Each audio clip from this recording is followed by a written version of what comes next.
All right, we're going to look at third-party payment.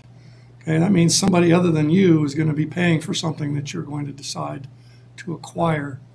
I didn't use the term purchase because maybe they're going to pay for all of it, and like schooling in some cases.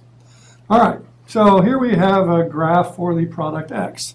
This third-party payment stuff occurs most often and is most relevant to healthcare, right?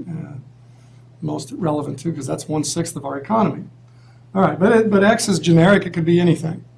Okay, so let's take a look at our starting point. Okay, suppose we just allow the free market to prevail, and the market clearing price, the good or service X, is going to be $70 per unit. Okay, and then we're going to have this quantity, and for nice round numbers, let's just call this 50. So 50 units of this product per year at $70 per unit, so the total spending would be, what, $3,500 per time period, right? 70 times 50. And that's important because in a minute we're going to see what happens to the amount spent on it if we have the third-party payment. All right, so suppose we come along and say, from now on, the buyer only has to pay for 40% of the cost. Okay, right now, with the price 70, quantity 50, the buyer's paying all of the cost. And I scribbled something over here in the margin that's worth mentioning with my arrow. We're going to assume that there aren't any spillovers associated with purchasing this good and consuming the good. Okay, that's what this hieroglyphics over here means. It means that the marginal social benefit is the same as the marginal private benefit, which is true for most goods most of the time.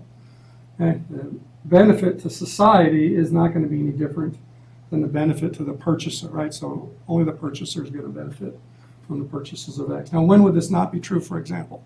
Well, suppose X is a vaccine against something that's contagious. Okay, well, that would be an example where MSB is greater than MPB. You get the vaccination, now you're no longer going to spread this disease. The rest of society benefits from your purchase. Okay, but for most things, you as a member of society, when you buy something, get all of society's benefit from the purchase.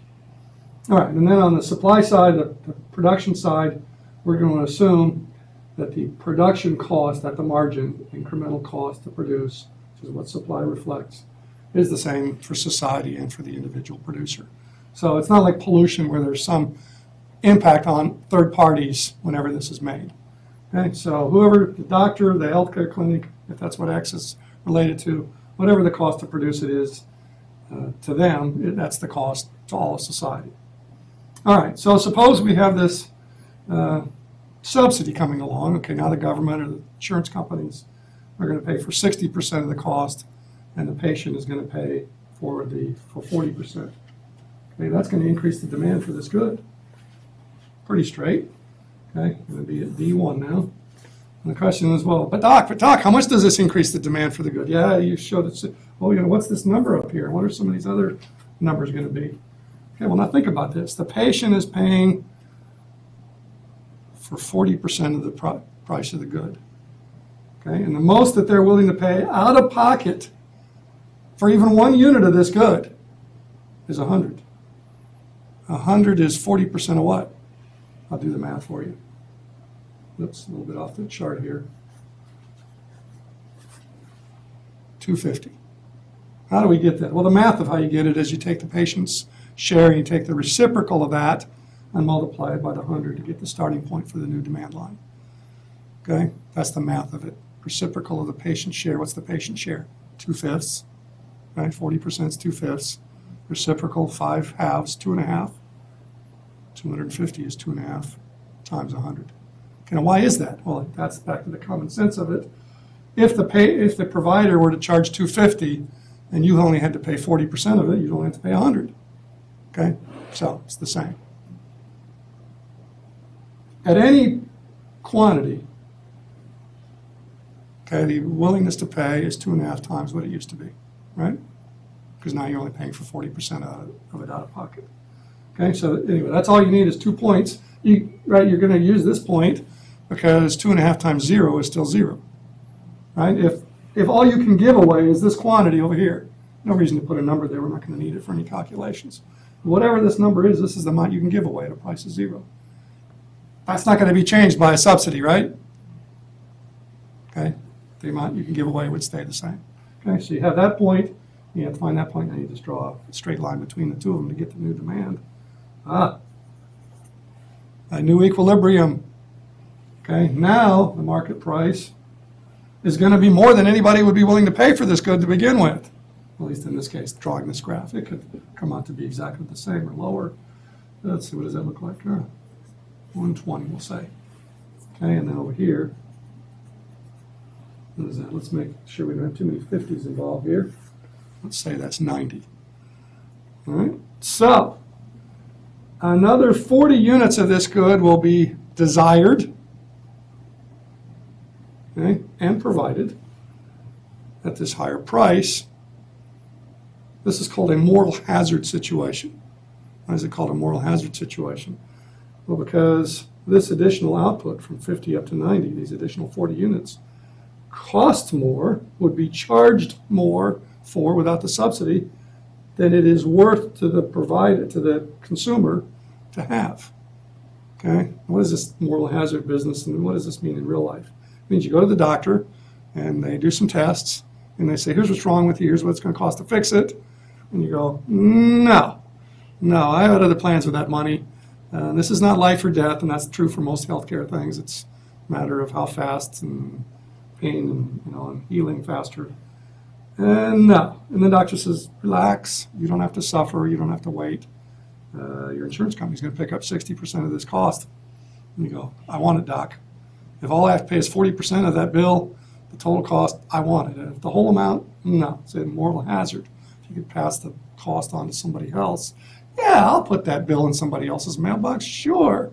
If I only had to pay 40 out of $100 and some other faceless, nameless person, like an insurance company, which is people, right, but it has the name of a big, giant insurance company, yeah, if they're going to pay for it, sure, let's go with it. Okay, so that creates a deadweight loss. See, that's based on this assumption over here with this MSB, MPB thing. Okay, if that's the efficient quantity, and by efficient, I don't mean best. Most efficient, I mean, there's other things that matter other than efficiency. Okay?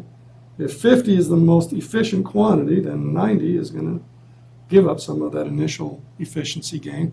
Maybe it's justified based on equity grounds. We can all battle through the political system or by other methods of whether the additional cost to society is worth that. But this triangle here defines the deadweight loss. Let's see how big that is. Oh, we need another point over here.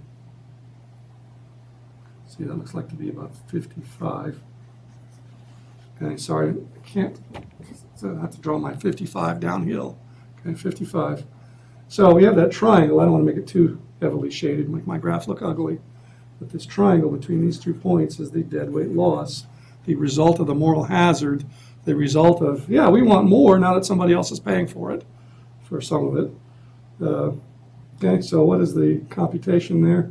120 minus 55 is the side, this side of the triangle, 65.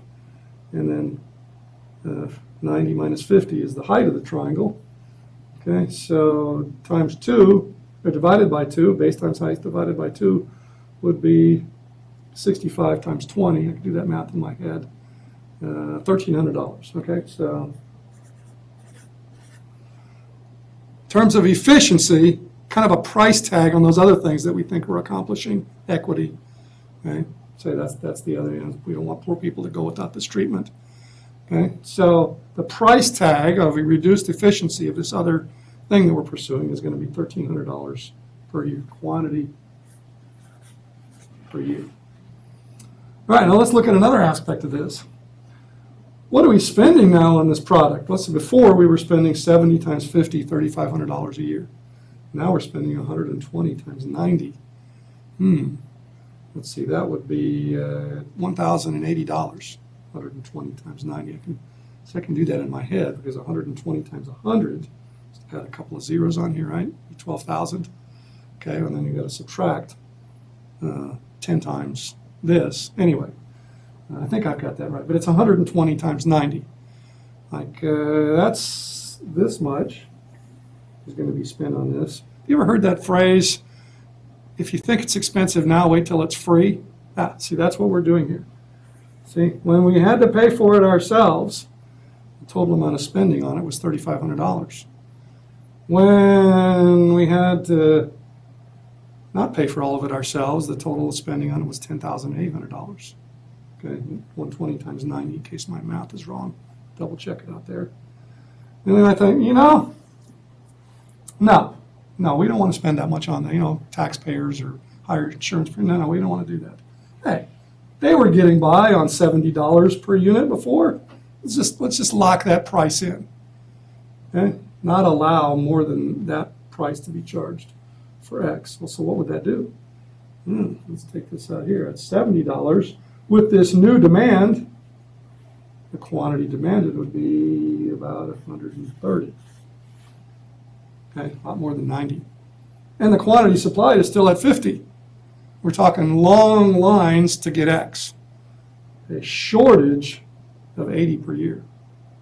See, those are the choices. Okay, we can either let the market price increase to this level and have it cleared at $120, no waiting lists, nothing. You get in, you get taken care of right away.